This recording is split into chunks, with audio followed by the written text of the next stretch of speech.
Hello, I'm Jim Riley. Welcome to All the Right Connections. I have my two favorite guests today, James Reynolds, President of Mid-Hudson Cablevision. Jim, always a pleasure. Dave Fingar, Chief Engineer. Hey, Jim. Always good to see you, Dave. We have an agenda, so I'm going to take a look at the agenda, okay? This sounds official, Jim. It is. Well, I found one of the items here, the fire in Hudson, that we're going to talk about later, because I saw an ad that was on TV that kind of showed that there was a significant event that happened, and we'll talk to that in a little bit. But let's start with upgrades for broadband. Where are we at with that, James? Well, I think it's almost a year ago today that we had a program on the same subject, because it's really at this time of year, we are working very hard to make improvements to the broadband network.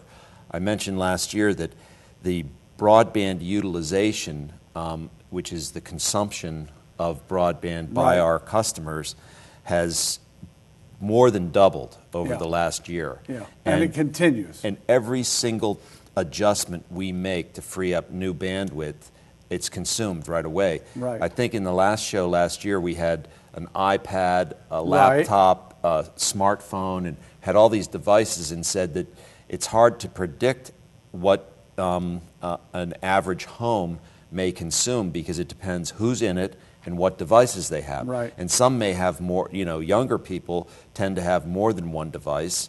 And so we're faced with that challenge. And then there's this enormous success of Netflix and other Amazon and Hulu and these other streaming, content streaming providers. And they're putting out, a ton of new product, and so consumers want access to it. And what we're having to do is to react to that and to figure out how to make the connections faster. We have a term that we call aggregation. When there's too many customers trying to get on the internet at the same time, that's when things slow down. And we notice at peak time, which is I think between 7 and like 11 or 12 o'clock in the evening, when everybody gets home and they turn all their computers on. Using their stuff. During the day, there's a lot of commercial use of the internet, but less of the high peak demand. And so we've taken a number of steps, and we've made a number of large investments in new electronics to help make things better. And Dave might be able to talk a little bit about this new diagnostic system we have called PathTrack, and what that does. Well, I'll let Dave explain. Yeah, Dave. Again, the one side is the investment that has to be made. That's something you have to keep an eye on all the time, because we've talked about young people. Each generation is going to demand more. You said they want more, but they actually demand more. They really need to have something that's essential to them. And they've got the devices to consume it with. Right. They leave them all running, and they're all consuming. Right, and they don't want to have them and not use them. So it's a demand, actually. Right. Now, on your side, well, you were talking about investment here. Yours is the technology and the things you have to put in place. So let's talk about PathTrack and some of those issues. PathTrack is a diagnostic tool. If everything ran perfectly all the time, I guess we wouldn't need PathTrack. Right. But it doesn't. There are problems that pop up, and finding them or having a computer program like PathTrack find them. It actually finds the problems and sends our technicians an email that says, on such and such an area, the internet speeds are slowing down. Right. Go look at this. Right. So they go on, they can look at it, they see a spectrum analyzer view of what that area looks like, and say, oh yeah, we have common path distortion, or we have too much noise, or we have electrical interference, or they can find these things and go work on them much quicker, much more efficiently. Yeah, because going back, James, to what the customer demands, they don't want to hear you have problems. They want what they want when they want it, and I understand it, because I get very frustrated. I'm a very low-tech user in computer, but when I hit the button, I want it to work. I want it to work the way I want to. So that's why they have to do so much on their end. Well, also some very simple things that a lot of people may not really understand. I mean, a lot of parents at Christmas time will buy their kids an Xbox, because games are really popular. Very popular. And it used to be that you'd buy a game and you'd put it into the box and they'd play. Now they do it online. They play with other That's players, right. and Yes. it consumes an enormous amount of bandwidth. So if you have one or two of those game stations in a particular house, they can actually slow down the internet for an entire neighborhood. Right. And so we have to monitor that. The other thing is that the internet signals that we provide and the network that we provide is very subject to any kind of noise getting in, and it's really electrical noise. Right. So if in your house, for example, you decide that you want to have a second outlet somewhere, and you go to Radio Shack and you get a splitter and some fittings, and you make a connection. If you leave that connection loose, noise can come out of that connection and get back into the Right. system and cause a interfere problem. with it, yeah. So PathTrack allows our technicians to see if your house or somebody else's house is feeding noise back into the system and affecting internet for customers. So Right. it's not just buying new electronics and making it faster, it's also doing the preventative maintenance to keep the signal flowing. And that's important, Dave, because if you can diagnose quickly, then you have a solution much more quickly than you would if you didn't have that. Searching around trying to find the answer is not a good way to go. It is not. The whole idea is to find the problem without using the customer as your troubleshooting tool. Right. We do not want the customer calling up and saying, my internet's slow. I Right. would much rather find it a week before it gets slow Right. and fix it and have you not even know it got slow. Yeah, isn't that really the goal, James? Yeah, It's service. It's always service. But the reality is that it's an ongoing process because the outdoor plant is subject to all of the different seasons and the changes in temperature. Which around here is a big challenge, and yeah. also storms and whatever, and so we have to constantly maintain that, and that's a preventative maintenance type of program. It's also very similar, and I think I mentioned this last year, that this time of year it gets hot, and if you go home at the end of the day and your house is hot, what do? Turn on the air conditioner. If you have the air conditioning, you turn it on. Right. Now, when you turn it on, what happens? Cost. Yeah. Yeah. And so what we're seeing is similar, just like the electric grid, the power companies have to prepare for peak demand times, and they do metered billing because people use if you keep your air conditioning on all day, you've got a higher bill. Right. So we have a similar situation in that we have to constantly invest in keeping the system up, and we have to have we don't have metered billing yet, right. but and ultimately someday that may come by, but we do have to maintain the system and make investments. Yeah, I often thought that people still believe that cable is the magic thing, that you really don't have any expenses. You just give them the stuff and you're sitting there with no costs and no difficulties whatsoever. But it really is a challenge, isn't it? It is. Yeah. All right, let's go to the next one because I got a whole agenda here. So I hate initials, but this one says DTAs, channels moving to digital. Give us some information there. You want to do that, Dave? Sure. Yeah. Several years ago, the networks all converted their signals. The off-air networks, CBS, ABC, Right. they all converted to digital. At Mid-Hudson, we in our head end converted them back to analog, Right. so that you could still watch it on your older 4x3 type TV. Right. There were a lot of them at the time. Yes, that's true. Over the years, it's been what, 10 years? At least. Yeah, it's got to be Since 10 they did years, that. at least that. Most yeah. people now have the widescreen TVs, so the analog signal isn't as necessary.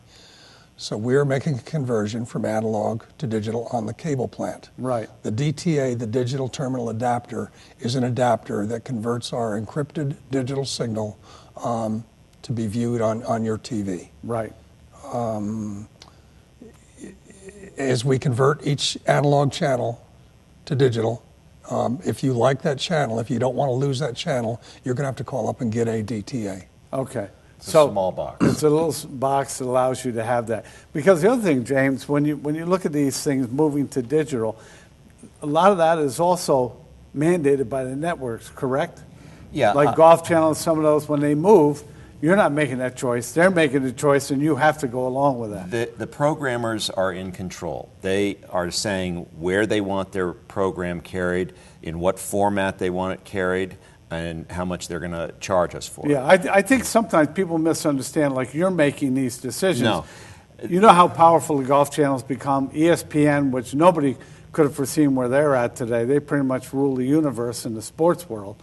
So that's what happens. Another point about the digital adapters is, it may frustrate some customers that they have to put in another piece of equipment, but everybody wants to have faster internet and more internet. Right. And the only way we're going to be able to provide that is we have to convert the analog channels, free them up. That each channel is what, 6 megahertz. 6 megahertz. Right. And each one of those that we free up, we can allocate to the internet Right. service so that it allows it to become faster. And ultimately, all of the channels will be converted. Right. But there's a a cause and effect on each one of these moves, and it's not just us arbitrarily saying, okay, now you got to put a digital adapter on Right. your TV to receive a channel. That's FCC's decision, but it's also because everybody wants more internet. Yeah, I mean, that's really where we're going. And on your end, what's this requiring as we look at those boxes? The DTA is a small box, 4 inches square, comes with some Velcro. You stick it on the back of your TV. You don't have to see Right. it. You Okay. don't look at it. It just Velcros to the back of your TV, and you change channels, and it's seamless. You don't even know Okay. it's there. All the digital adapter, the small one, is doing, you have one of the bigger digital boxes. Yes. Okay. Mhm. Yeah. It's the same thing, only it's small. Smaller. And it's put on a TV that can't receive digital signals. Right. Encrypted digital signals. That's really nice. Yeah. That's nice. It's a nice solution. So that you don't have to go out and buy another TV. Right, and that's very important to make this possible without having to make another huge investment that they may not be prepared to do. Right. Okay, now we're going to move on because this is what I've been looking for, because I thought this was kind of interesting when I saw the commercial that was generated. I wasn't really aware of this event. So it's called Fire in Hudson. There's several elements to this. Let's start with the event itself, and then you can work around that if you would, James. Well, it's a few weeks back at this point, but we got a call. We had an air conditioning guy working on air conditioners for some of our equipment, and he called our CTO, Steve Reynolds, in the afternoon, about 2:30 in the afternoon, and he said, there's a fire in one of the alleyways between 4th and 5th Street, and we had a bundle of fiber right above that, Right. fiber feeding everywhere. And so shortly after that, service started to go down.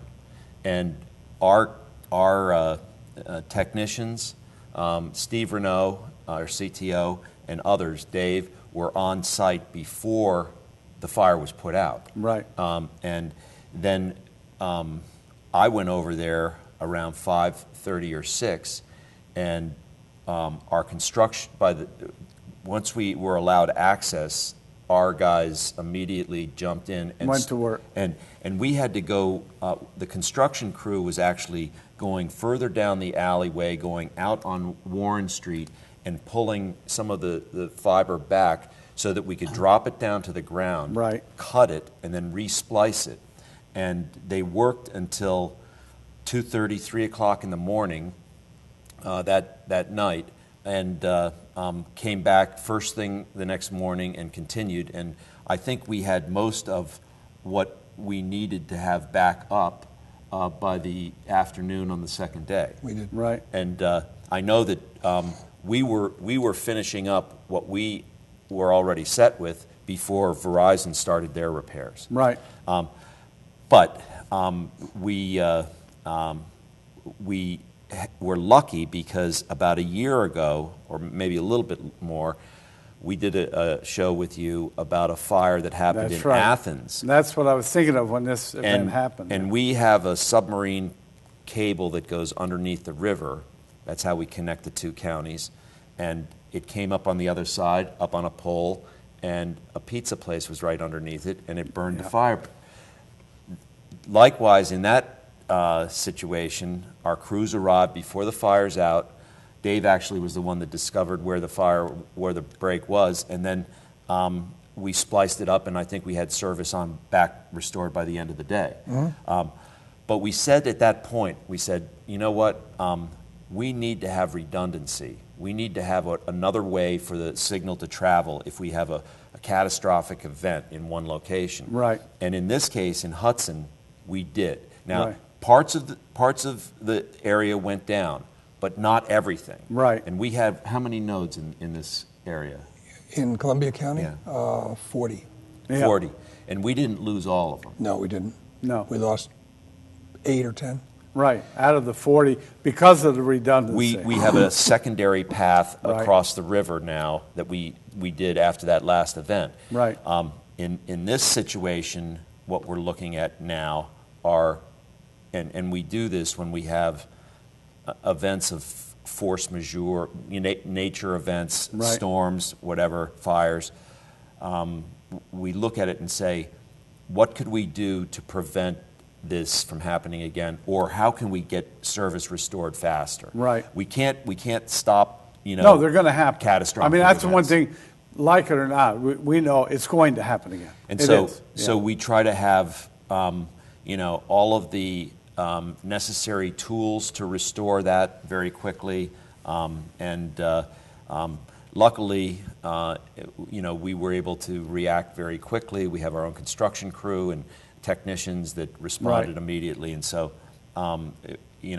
we're looking now at other design that we can implement to have traffic reroute, and we'll be looking at that and discussing ways to implement that going forward. I think it's a very good idea. Let's get on the technical side. Some of the things that you've now found that you want to have, pieces, tools, that kind of stuff. As going forward, you're going to have other events. There will be. I mean, the best thing we can do on the proactive side is design the system to be as foolproof as it can be. Right. To route things so that there is redundancy wherever you can have redundancy, and we do. In fact, that routing did work that night of the fire. And then the other thing is just, how well can you plan things so that any one place is not a central weak point. Right. This fire hit us at a pretty critical point. Right. And so plan B, or the second half of that, is your reaction. What do you have in place to react? Right. The circumstance is always going to come up that's never come up before. Right. You're never going to be you can never plan for everything. No. So what is your plan B? What is your plan C? Right. How do you do it? And that fell into place flawlessly. Really well. Yep. Now, you're also talking about some supplies, tools, equipment that you wanted as backup. Tell us about that. Well, we had a Dave. massive amount of fiber up there, hundreds and hundreds of strands of fiber up there. And we keep in stock in our warehouse enough equipment to splice hundreds and hundreds of strands of fiber. Right. We ran dangerously close to running Very out. close, you said. We yeah. did. Yeah. And so as part of our upgraded contingency plan, we're going to stock more. Yeah. Just so you got that backup and you know that you won't get close again. You got it. Terribly important. Okay, anything else you want to add about that before we move on, James? No, it's just that we're constantly trying to look at anything that we can set into place to prevent things from going out, and we're also having discussions about how we want to be able to respond as quickly as possible and to Right. restore service. And one of the things that I think was really helpful in this instance, when the network goes down and people lose communications, they still have their smartphones. Right. And so we immediately posted on Facebook, and we immediately posted on our website, and we contacted the mayor's office, Right. and we Notification is very important. we tried to put out the message that our crews were there. We were actively working Right. on restoring service. There had been a fire, and keeping in communications is a key part, because there have been times when storms have come through and knocked out power to different regions, and everybody knows that that's going to happen. But the real question is, when are the lights going to come back on? Right. Does anybody know it's there? Are they working? Because that's the Right. one thing as a customer, and I'm a customer of the company, is that you just want to know that they are working on it and that it's been recognized and dealt with. One of the nice things about young people using all these technologies that we're so familiar with, things like Facebook and these different things, is that they do look to see if there's communication. And of course, you're making those communications so they know that it's being addressed and they'll be taken care of. You really you want to know that that's happening. It's important. Well, in the fire a year ago in Athens, when the pizza place burned down, that fiber there cut out phone service, Right. and it cut off our phone service. So our customers were calling in, and they couldn't get through. Right. And that's when we learned that the only way we could get the message out was through social media. Right. And so we learned from that experience, and when we got the first call here on this latest fire in Hudson, we said, put a message out. Right. Immediately. Yeah, so that people know what's going on. Right. Great. James Reynolds, President, Mid-Hudson Cablevision. Thank you, Jim. Dave Fingar, Chief Engineer, one of the good guys. We like Dave. He does good work, doesn't he? He does. Yeah, we like that about him. And we like you joining us. We appreciate you being with us on All the Right Connections. We'll be right back after a few messages. The living room. It's a great place to watch TV. But what if you're not home? Like break time at the office or waiting for your ride. Now you can watch TV everywhere.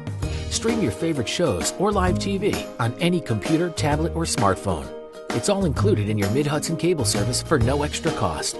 Call 1-800-342-5400 or visit mhcable.com to watch TV everywhere. Looking to spice up your table? Mid-Hudson Cable invites you to travel with us and meet the chef. Join host Jim Riley as he gives you an intimate look at some of the area's best eateries, from the burger joint down the street to a 4-star restaurant. Meet the people behind the scenes who prepare some of the best dishes in the area.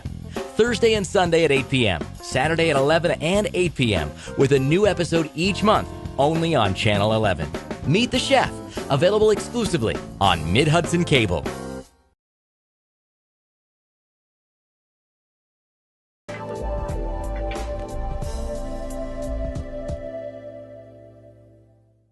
Welcome back. My very special guest now is Pete Lopez, Assemblyman from 102nd Assembly District. You remembered. I did. That's good. Well, I had to do a little review before we went on the air. So nice to see you. My pleasure. Thank It's you. a pleasure. Yeah. One of the things, and I told you last time I bumped into you on one of your many travels around the district, is that we need to catch up and let people know what you've been doing, where you've been going. But let's remind people of what your district is first. Sure, All sure. right? Well, it's a 7-county region. I would call it Mid-Hudson, parts of the Capital District, Northern Catskills, and Southern Tier. So, Yeah. so specifically... Well, how far do you get out if you do the Southern Tier? Where are you at? Well, I head into Delaware and Otsego, so we're Yeah, kind of that's pushing. out there. We're Yeah, you're pushing. right. Yeah, we're Yeah, pushing. no, that's I used out to have there quite a Shenango ways. too. Oh, I used to okay. have Shenango as Yeah. well, which is so Otsego, Delaware, Schoharie, Greene, Columbia, Ulster, and Albany. Yeah, so So- that's a lot. Now, you were saying the mileage a week ballpark? About 1,000 miles a week. Yeah, it would have to be. Yeah, To get and out again, and see your people, get that's right. feedback. Yeah. That's right. And Yeah. my belief, and this is my premise, I come from the belief that everything starts at home. It starts in our communities, in our homes, our businesses, our farms. So to connect with people, you have to be in community with them. So, Right. And with the district so big, I have to work my way around. So I'm out there with my little biodiesel Jeep. We like that. Which is Biodiesel, cool. yeah. And I just flashed the onboard computer, so I was getting 30 miles per gallon. Right. There's a company that allows you to buy a program to flash the computer. Right. I'm up to 35 miles per gallon, which is not bad for a biodiesel. Yeah.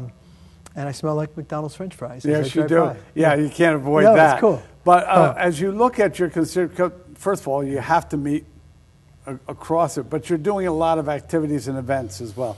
Tell us a little bit about what that's like. Sure. Well, again, part of the premise is connecting with people. Sometimes it's at events. Sometimes it could be a forum. It could be a public hearing. It could Right. be a community festival. But at any given time, it could be just walking across the street to get Stewart's milk from Stewart's, Right. or from a convenience store. I won't name drops. Right. So, yeah, sorry about that. That's okay. But that might take me an hour and a half, 2 hours, just to run down to the store and get a gallon of milk. Because you get people, they want some feedback, they want to pose some questions to you. Absolutely. And my belief is I'm more effective if I listen, if I'm patient, if I take that in, because then I know what's on people's hearts, what's on their minds, what the priorities are. So as things surface in Albany, and Albany's ridiculous, it's the flavor of the week, and everyone's jumping, and they're all like lemmings following each other. Right. I can work independently. I'll see something coming a year before it gets to them, because so when it pops up, you're already I'm prepared already all to over deal with the it. issue. For example, on education, particularly with school funding, I was holding public hearings and public meetings 2 years before. I do recall that being scheduled here. Before it became a crisis, or the crisis du jour in Albany. Right. So again, it helps me do my job. I feel more connected. I can anticipate things. And my belief is that I can more accurately reflect priorities at home. Yeah. So it's a strength. Your I use job- an acronym. You do? Yes, I do. Okay. You're going to ask me? Yeah. Okay. What is the Thank you. acronym? I did not. Come on. I had trouble remembering how I to told say you you're going to have to acronym. keep up No, with no, me. I'm saying acronym. All right, give us the acronym. MBWA. Management by wandering around. Yeah. So I wander around through the community. And You really have to. you have to, yeah. Yeah. If you're really sincere about being effective. Now, this is a team effort because your wife You're has fun to put to up. talk to, you know that? Well, it's always good to see. I don't. Again, because you're on the road all the time, I don't get to see you as often as I would like. That's And true. we have some old friends. We were talking about some of our old That's friends true. up on the mountaintop. That's right. We won't mention anybody specifically, Cubby Chapman, but there are folks up there. Otherwise known as Coverly, but we call him Coverly. Cubby. But we won't mention his name. We can't leave. We can't talk about call him Cubby. Coverly up in Tanner's. No, you That's have to not call him good. Cubby. But it is team effort. But You we and your won't wife- mention his name. No, we won't mention it. Okay, But sounds your good. family.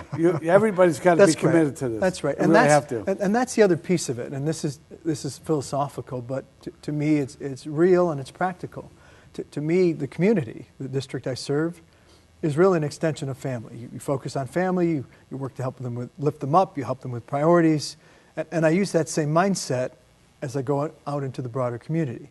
And the good news about that is people sense that, they respond to it, and things click. Yeah.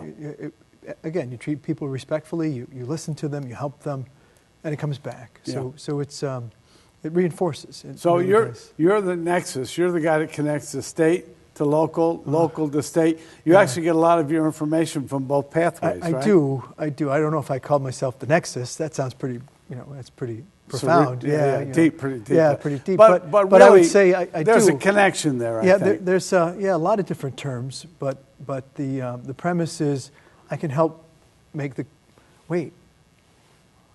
I can help make Connections. all the right connections. All the right connections. I had to drop that. I'm sorry. I but couldn't help it. But it is true. It is true. It really is true. So if I see something happening in community, and there's a certain activity or a certain strategy they're using, and there's a similar need somewhere else, there's a lot of cross-fertilization. There's an opportunity to share experiences, to put people together. Right. And it's cool. I enjoy that. I like thinking out of the box. I like problem solving. I love people. I love everyone. Right. Some I love more than others. True. You know how that is True. in I life, do. I do. I Some- come from a yeah. very large family. Yeah, So you know what I'm love saying. them all. Yeah. Yeah. But so all of that engagement, and to me, here's the other piece of it. People will say, "Oh, Pete, nice to see you. We're glad you could make an appearance." And my honest answer is, and we were just talking about, I'll drop a name. So here I'm at the Greene County Chamber of Commerce. Right. I'm up in Wyndham, and someone said, "Pete, how nice of you to make an appearance." And my answer is, folks, I'm happy to be here, but I'm here because I'm vested in your mission. Right. And this is more than an appearance. This is for substantive engagement. Right. And that, to me, is a critical part of doing the job. You can bounce around like a ping pong ball or Right. like a pinball. That's okay. But if you're not learning, if you're not reinforcing, if you're not cross-fertilizing, then it's all for naught. Yeah. It's not just a surface activity. It It can't really be. is something. Yeah. And I've always had that about you since I've known you. It's a great passion for service. How long have you known me now? It's been years. It's been years. Yeah, it's been a very Not as long long time. as Cubby, whose name we No, won't mention. that's right. But but it's funny because that's where I can get a reading Right. on whether somebody's genuine or not. Yeah, I when I have a understand. dear friend who's rooted in the community, Right. and he tells me that our assemblyman is the right kind of guy, that's the kind of thing that you want to hear because I don't want to know that you're just there to smile and pat me on the back, that you really care about what's going on in the Word of community. mouth is the best. Yeah. And that's what I love, because as I do my job, again, I come from poverty. I'm half Puerto Rican, English, Scotch, Dutch, German, Miami-born, country boy. Right. Go figure. I kind of like that one. How's that work? Yeah, I don't even know how that works. That's pretty good, though. But as we do the job, my premise is it doesn't matter how much money someone has. It doesn't matter how much education, their ethnicity, their gender. None of that matters. What matters is, what do you bring to the table? What are your issues? What passion do you bring? What problem-solving ability do you bring? Right. That's what matters. Yeah. And that's what service is, I think. it is. Yeah. And that's how you really pull people together on issues of substance by heart, and it works. Yeah, it's a it works commitment. for me. Yeah. Got to have a commitment. Yeah. Now, what do you see coming down the road? Either big issues at the state please. or in the Oh, my locality? gosh. Just All right, you want to run through the whole list? Just a few. Let's get some. All right, so we'll start with prolonged recession. Right. Impact of that. We'll start with power lines. Right. That's a big one. I hear a lot I about knew you would that. say that. Well, I'm an Athens guy, Right, so I hear a lot all right, about that. So budget cutbacks, recession, power lines, pipelines, hydrofracking, Common Core, SAFE Act, flood recovery, the list goes on. But how are we doing in that area, by the way? Because how's that for a starting list? Well, it's And it's spiking energy prices, fuel prices. But I have to tell you, that's it's like, thank you, sir, may I have another. Yeah, you know what I'm saying? Yeah, Okay? it's that much of Yeah. a challenge when you look at what we're really faced with. Right. Let's get to that recovery. Sure. Because that was such a major issue on the mountaintop, and I think we even got hit down below through Carroll and some different areas. We did, yeah. How's that going now? It's been a long time. We're making progress, but I can tell you, and again, my region, 6 of my counties out of my 7 were in states of emergency. That's right. I forgot that because yours extends a great deal west that was impacted. My own the same parents way. were homeless, my sister homeless, my staff, people scattered to the wind. And so I can tell you people are making progress, but it's slow. Yeah. So I would still say easily a third of my counties, or excuse me, a third of my calls Right. are still flood recovery. Yeah. We're down to the ones that are most difficult. So these are people who either fell through the cracks, or emotionally they weren't in a position to address it, or were rejected by an agency. So the ones we have left are probably the most difficult. But Real we're tough working cases, at it. Yeah, they're yeah. tough cases. Very time consuming. Because I think that's Yeah. a very good point. And I don't know how to say this except for the fact that sometimes things don't work as well as we'd like. Correct. But when you're in that situation, you've been impacted and somehow you don't qualify, that's got to be just it's maddening. heart-wrenching. We still have people, if you can imagine, the FEMA buyout program sign-up started almost 3 years ago. I thought so. I thought it was that long. I wasn't Correct. sure. but Almost 3 years I ago. And thought that's so. for Irene and Lee. That doesn't include Sandy. Right. We know we had neighbors impacted by the full moon tide, by the storm surge on the Hudson. Right. Many of our folks were hit again. Yeah. So 3 years later, we still have people who have not received their FEMA buyout proceeds, and they're struggling. You know, How do you go down with the rest of your life if you Correct. can't make Correct. that happen? Yeah. So that's just one example. Yeah. right. So we work at it. We work. How do you avoid being overwhelmed by it? You mentioned all of those issues Yeah. that you're struggling with. Do you have to somehow emotionally prioritize yours? I mean, how does that I'm happen? constantly triaging. I have to Yeah, constantly triage. I think that's so the who's, best who's term, hurting yeah. the most, who's struggling the most, whose case has the greatest sensitivity. Right. So every day I jump up and I think, okay, who do I help next? What's next? And that doesn't include things coming in. Still. Right, that happened that particular Correct. day while Yeah, you're wrestling with the rest. So it's a constant triage, and part of the challenge is by the time people come to my office, they've tried everything else. Right. They're emotional. They're frightened. They're angry. upset, They're frustrated. yeah. So I have to let them vent first. Right. And to keep my head in it, my secret is exercise. Yeah. So I'll go to a gym, Mm-hmm. and it could be community college, it could be the Customato gym in Catskill, it could be the YMCA. Whatever's And I'll beat available. myself up for an hour. Yeah.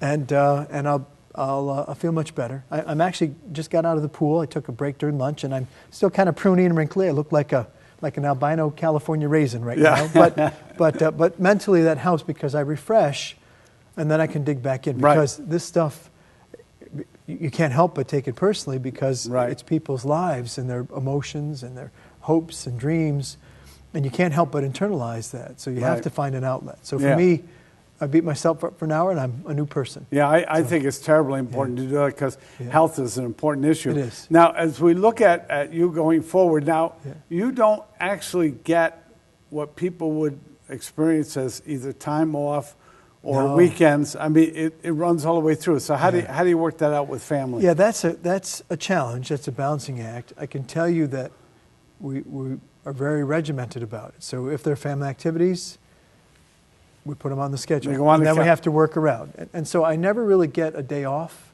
I have to carve blocks of time out. Right. So for family obligations, we do that. And I think it's important. If you don't, you'd never get to You it. have to. And that'd be too much of a burden on the family. well, You put it right on the Yeah, calendar. because when you think about it, you're right. You never get it if you're serious about it. There are people who don't take it as seriously, Right.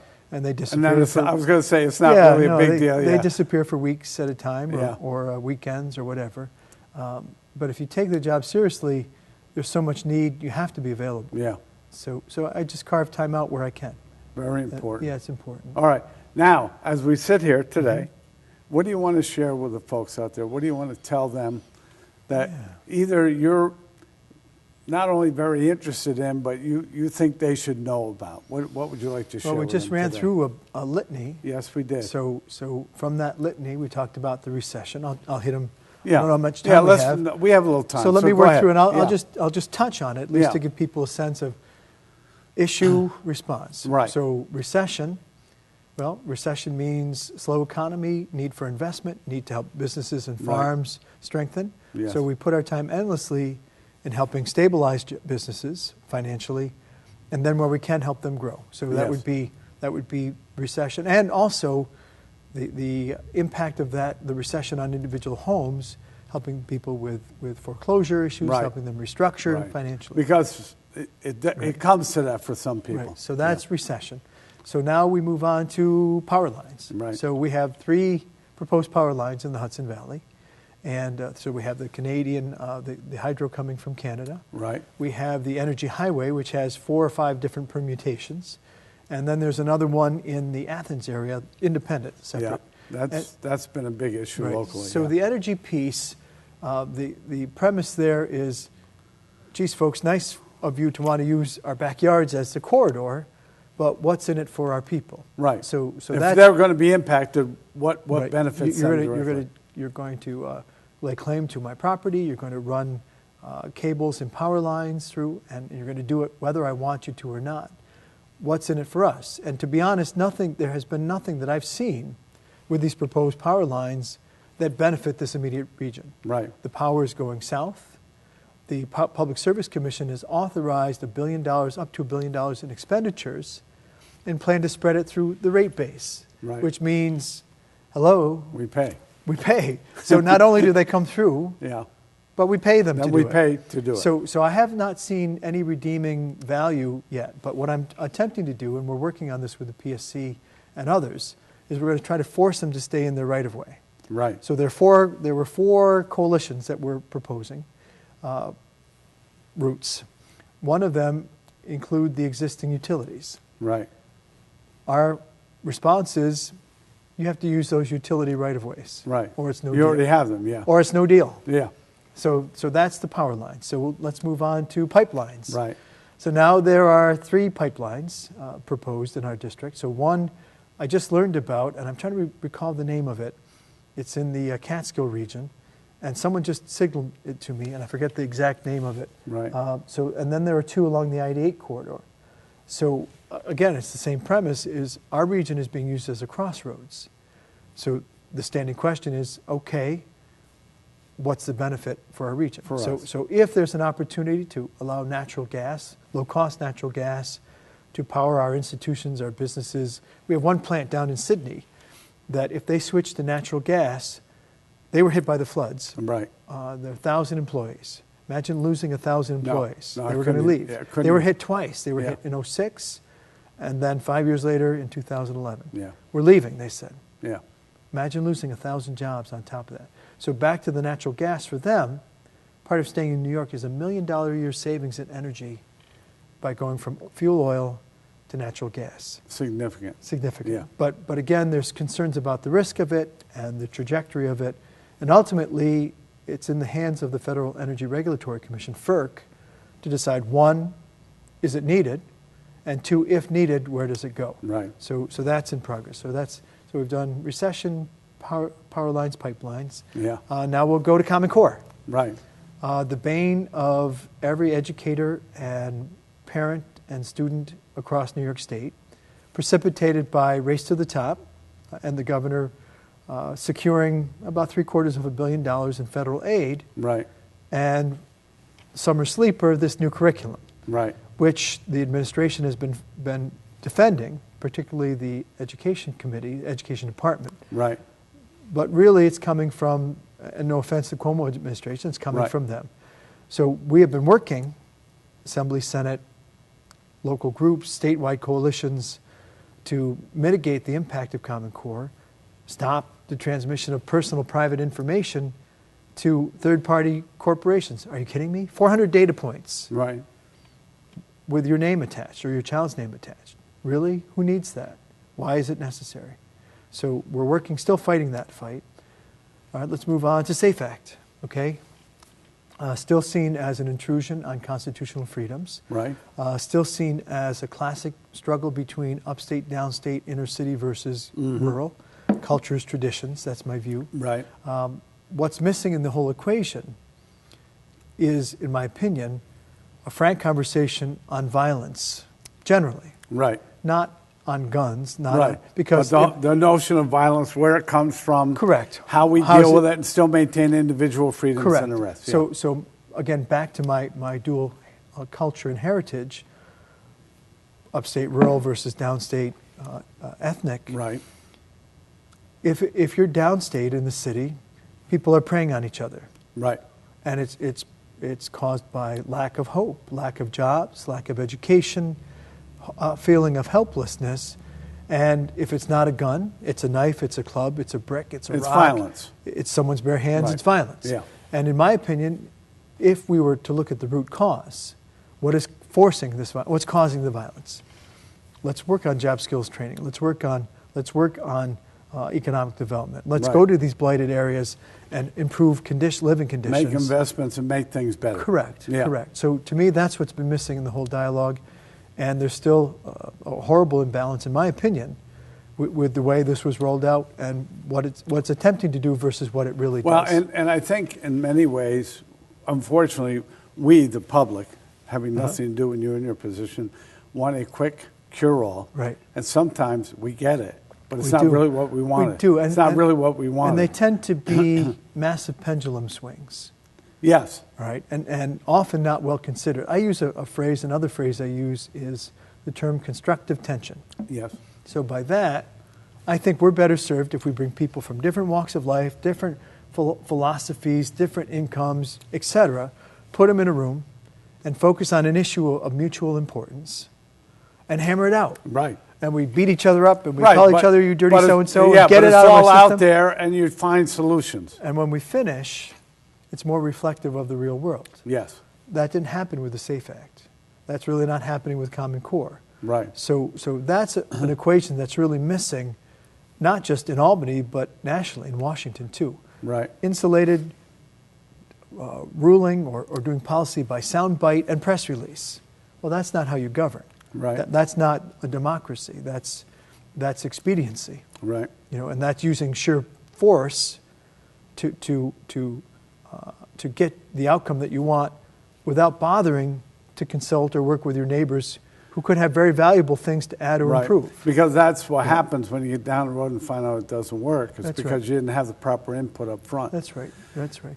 So let's see. So what's left? Oh, flood recovery. Yeah. We just talked about that. Yeah. And again, the premise on flood recovery still is driving the resources to where they need to be. Right. And that's really the biggest challenge right now. So we've had state funding, we've had federal funding, we've had more funding since Sandy, and we still are trying to, if you can imagine, take all these dollars and put them through a funnel to get them into the homes of Where they should where go, they need to go. and they need that to go. remains the biggest challenge Yeah. to date still. Well, and identifying the needs. Yeah. Yeah.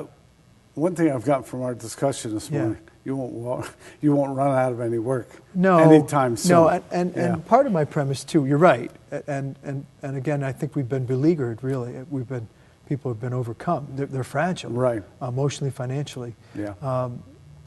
Energy spikes. Yes. Electric energy. That's Yeah. the last one.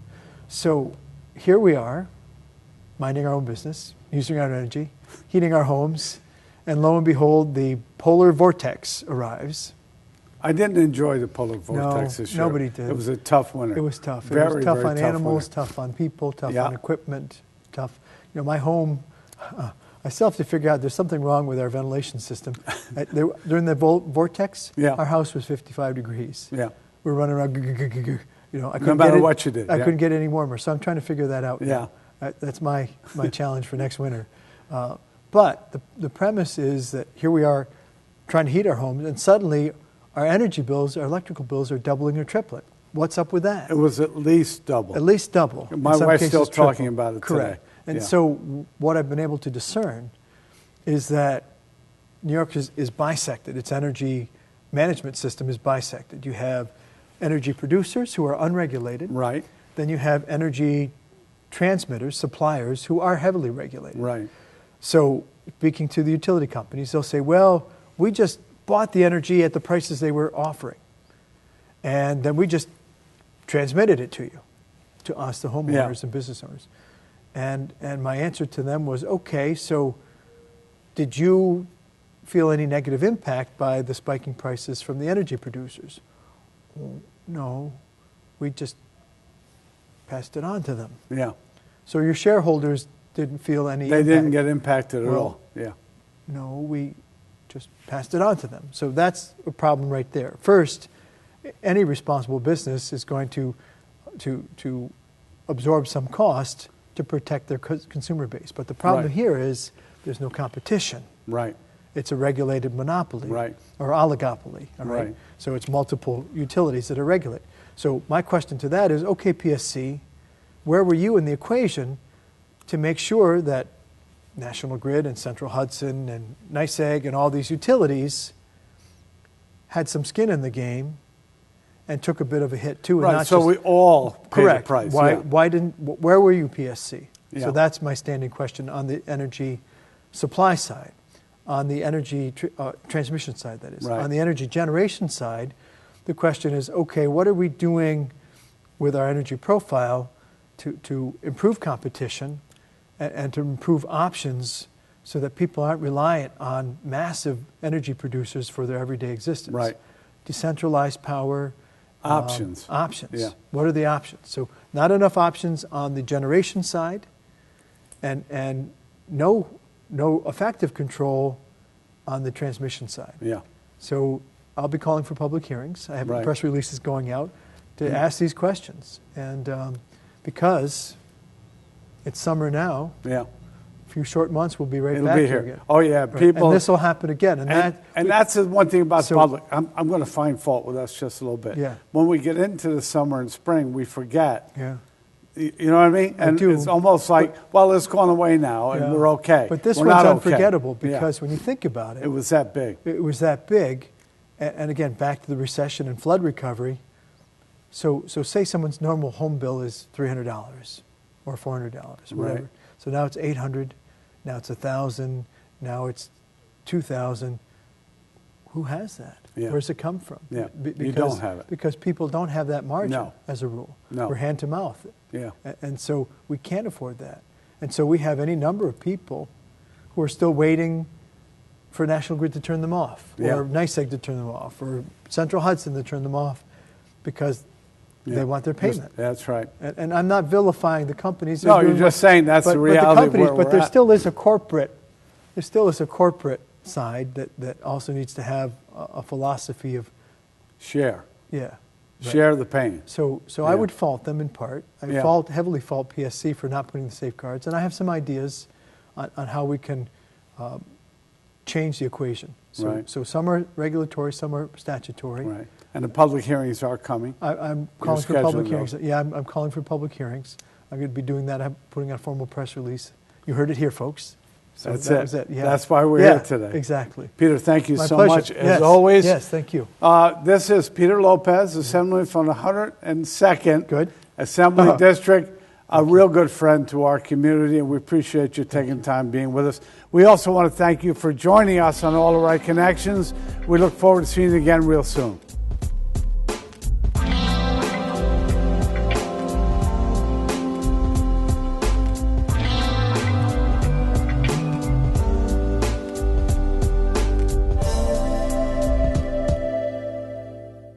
Welcome to Smart Home from Mid-Hudson Cable, a monitoring solution that brings the power of video to protect your family and home. Using cameras installed by Mid-Hudson Cable technicians, you can check in on your pets, be notified when your children get home, or look in on the nanny.